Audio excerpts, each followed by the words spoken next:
Hi everyone, welcome back to the Strawberry Loli channel. Today I'm going to be reviewing the new Wonjungyo makeup brand, which is being highly discussed and hyped over here in the Asian beauty world at least. So this brand is produced and named after the makeup artist for the K-pop girl group Twice. I'm telling you right now that I know next to nothing about Twice, except that they seem to have 1 million members at any given time. I don't know if they switch out members. Good for them and all that. I am happy for their success, but as you guys know, I am an HOT essentialist. It started with HOT, it will end with HOT, and everything in between is irrelevant. So I'm very sorry, it's nothing personal, but I just do not have the time to get invested in Twice's music like that. However, I do have time to try out their makeup, okay? Priorities. So let's see if this new Wonjungyo brand is the key to that flawless, pure, you know, youthful radiance type of makeup look that we are all after these days. So I purchased 3 items: the eyeshadow palette, or I guess this would actually classify as a face palette, the Fixing Blur loose powder, and one of the lipsticks. They all come in this soft, muted, millennial pink packaging, both the boxes and the components themselves. It's all a very soft, minimalist, girly aesthetic, and I am so into it. Interestingly enough, everything in this line is actually made in Japan, even though it is a K-beauty brand, which is actually quite common these days. I'm not sure why, but you have Japanese brands that are produced in Korea and vice versa. Korean brands produced in Japan, Swedish brands produced in China. Odin's Eye. It's good though, you know, it's all good, whatever. So I'm just going to go through each item one by one with my honest, you know, to the point final thoughts. Hopefully this video should not be too long. Well, first up is this Daily Mood Up palette in 01 Soft Mauve. This is the item that I've had the longest time to test out. I've had this for about 2 weeks now. The other two I actually just picked up a few days ago as an afterthought in the interest of giving you guys a more comprehensive review on the brand. I do have to say that I'm kind of glad that I ended up doing this review later on after having the chance to use this palette several times already in my daily life. The reason being that, honestly speaking, and it pains me to say this because, you know, I really am rooting for Wonjungyo. She's a total veteran makeup artist in the industry, and she definitely knows exactly what she's doing with those K-pop, wildly commercially successful K-pop girl groups. But, you know, just being completely honest, speaking for myself personally, after the initial excitement and novelty wore off, I can't say that this is quite a 10 out of 10 for me. Yeah, it kind of sunk down to more of a 7 out of 10 after I realized some of the inherent limitations, shall we say, with the palette. But let's back up a little bit and start with some of the positive points. So first of all, the eyeshadow and blush formulation in here is nothing like I've ever seen before. It's just so impossibly buttery smooth and soft. Hands down the finest milled eyeshadow formula and just powder formula in general that I've tried to date, including department store brands, even RMK. It's almost like flour. That's how soft and finely milled it is. And I feel like this is what can make eyeshadows wish that they could be, except that these actually have some decent pigmentation. That being said, pigmentation on the lighter colors in particular, like up here, is not the strongest, which is on purpose, but they barely show up on me. I'm just keeping it real. So if you are even like half a shade darker than me in skin tone, it might not show up on you. We will get back to the pigmentation discussion in just a minute, but yeah, these do actually layer really well, and the colors stay where you place them, unlike can make shadows where it's like the powder just disintegrates no matter how many layers you pack on. These eyeshadows also pretty much blend themselves out basically. Like there's virtually no way for you to mess up your application with this palette, even if you're a total beginner. Like it's impossible for you to end up with any harsh unblended lines just because of the nature of the formula. It just lends itself really well to a beginner in makeup application, or even for those times when you're just in a rush and you need to slap something onto your eyes without having to work too hard to blend everything out and make it look decent.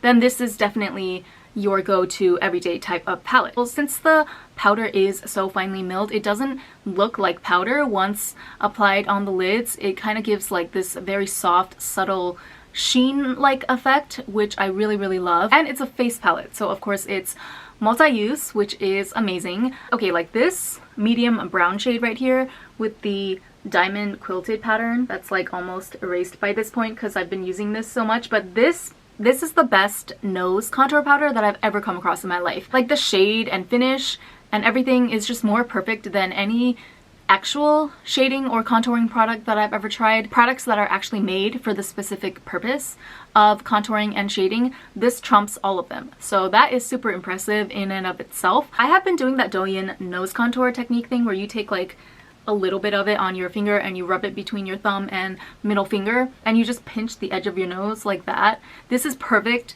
for that technique. As far as the goal or the concept of this type of palette, I would definitely say that it is designed to give you more of that barely there makeup look. Wonjungyo, if you're not familiar, she is famous for spearheading the aegyosil or tear bag makeup technique. She was the first, or like one of the first people to popularize that trend, and you guys know by now that technique has pretty much dominated all of the East Asian beauty world as well as East Asian social media as the go-to it girl, sometimes it boy makeup style, and it doesn't seem to be going out of fashion anytime soon. So yeah, if you're not familiar with the type of look that tends to be popular here in East Asia, I think you need to first understand that the point of this style of makeup and the products that are produced for it is not to showcase that you have eyeshadow or eye makeup on per se, but more so to literally enhance and manipulate your natural features so that they, like for example, if you have flatter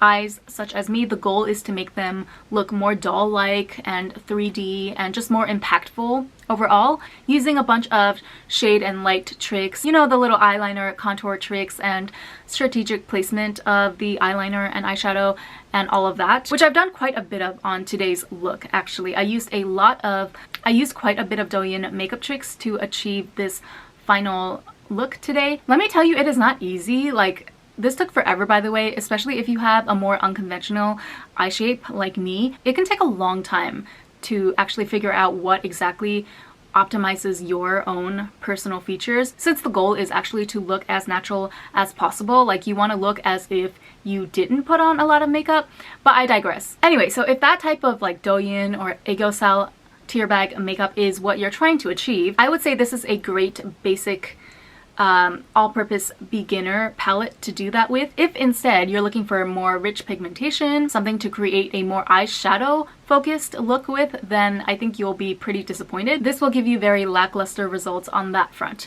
because it's not made for that to begin with. And I like both styles, right? Like lately I am fond of combining Douyin makeup hacks with some more colorful Western style makeup. So maybe that's why I'm a little bit conflicted about my feelings towards this palette. Also, even coming from the angle of Douyin makeup, I would be remiss to not point out that as of now there are only 2 color variations of this palette. I don't know about in the future, but as of now there's 2. We have this one, which is leaning more mauve pink like the name suggests, and then there's a brown one which is called 02 Trench Brown. Not surprising, you know, coming from a K-pop makeup artist, but like I said, some of the lighter shades up here and even this blush shade are so light that they barely show up on my skin tone even. Like, I really had to pack on this blush and I feel like it's still barely visible. So again, imagine if you were even just a smidge deeper than me, which is still pretty light. The fact that this wouldn't show up just on the basis of the lightness of the shades is kind of a problem. I don't know.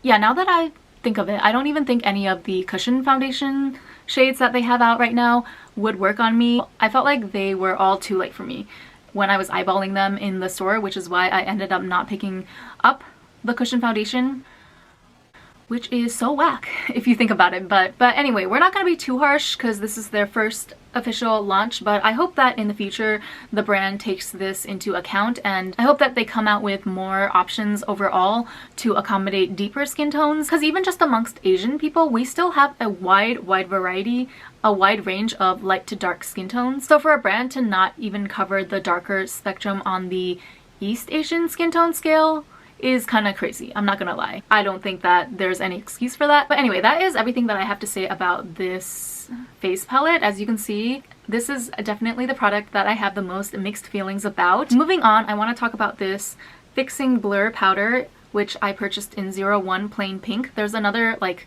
regular flesh toned one, but I heard good things about using specifically a pink or lavender hued face powder to help brighten up your overall complexion. I mean, it's kind of common sense. I use a pink toned makeup base every day anyway, but I was also interested in the blurring effect that this powder claims to give, and I just haven't bought a loose powder in a while actually, so I thought it would be a good opportunity to kind of get back in the game and try this one out. So it comes sealed like this, and then when you open it up, it has this like kind of soft netting in here. The sifter, I think is what it's called, and that is where the powder comes out. Again, impossibly finely milled, kind of like straight up baking powder consistency. It is so, like, the particles are so small and fine that this actually does have a tendency to cloud up and just fly all over the place. So just be careful to press down slowly and firmly with the puff to pick up the product, or else it will fly everywhere. I applied the powder only to the right side of my face today so that we could compare if there was any difference between the left and right side. Unfortunately, the camera dulls everything out, so I see virtually no difference right now through the screen between the right and left side of my face. Oh, actually, you want to know something? I cannot see any difference in real life either. I put on like 3 layers, I'm not kidding, so I don't know if I'm doing something wrong, or maybe my skin is just so flawless to begin with that adding a powder is not going to make any difference. No, but seriously, I don't know that this powder did anything for me. I mean, maybe if you got like all up in my face, like 2 centimeters away, you could see that it's kind of covering up my pores, like kind of delivering on that blurring promise. But like, I don't know, what's the point of that if you can't tell when you're farther apart? Also, this is just an aside, but I feel like powders dry me out in general, especially now that we're entering the cold, dry winter months. I don't think this one in particular is super drying. This might actually be more on the moisture locking in side, but I'm just saying, like, in general, I don't like that feeling of dry loose powder on my face, which is probably why I rarely ever use loose powder. Yeah, why did I buy this? Anyway, I'm not surprised that this was kind of a dud to me, I guess, out of everything that we're trying out. I've never been a loose powder girl, and it looks like I'm not starting today. Last but not least, we finally get to the lip sticker in the shade 01 Melting Beige. This was the lightest shade available in the initial lineup. It pulls a little more pink than I expected on my actual lips, but nevertheless, I really love the shade. I think it's the perfect neutral, my lips but better type of shade that matches everything. And I love the name for this, by the way, lip sticker. It's like so simple yet so catchy and accurate. It's the perfect name to describe this formula actually, because this really does grip to your lips despite being like a semi glossy, shiny finish. Okay, if you're like me and you like to cheat a little when it comes to the shape of your lips, for example, I am a fan of overlining my top lip regularly to give myself a more pouty look. Little details in a lipstick formula, such as how well it grips to your lips and stays put in the area that you first apply it, they do really matter when it comes to pulling off overlining and things like that. Like, matte lipsticks are the easiest to overline with, right? Because it's matte, so it doesn't reflect light.